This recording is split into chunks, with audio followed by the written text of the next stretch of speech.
Alright guys, I got a 2015 Nissan Altima and we're gonna replace this filter which is inside this box right here. It's called the engine air filter or engine air element. Alright, earlier I was working on this battery here. As you can see, this is grease, not paint. Alright, if you need to change a battery on this car, this is a 2015 Altima 4-cylinder. Alright, very simple procedure. I am still waiting on the bracket because I cleaned it and I painted it, because as you can see, it was all corroded if you watch my last video. All right, anyways, time to get to this air filter. So to remove this filter, it's gonna be very simple for us. All right, let me just set up my camera right here. We're gonna open this. There's one clip here and there's one here and one all the way in the back over here. Right, this little guy should lift up. You should be able to grab this filter, pull it out. Right, look at the condition of that, dirty.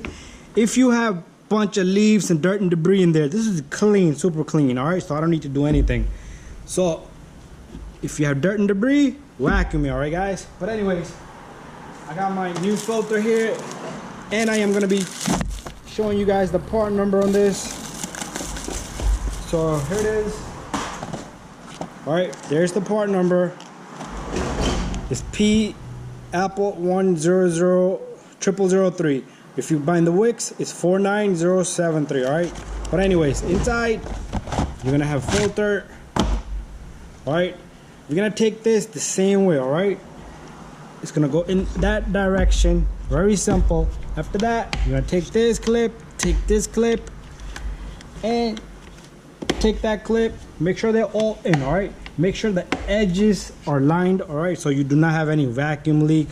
All right guys, so very simple. Took me less than probably 3 minutes to do the video. All right, and thank you for watching guys, and don't forget to subscribe, share, and like all of my videos. If you guys have any questions, do not forget to send me a message. All right, so bye bye.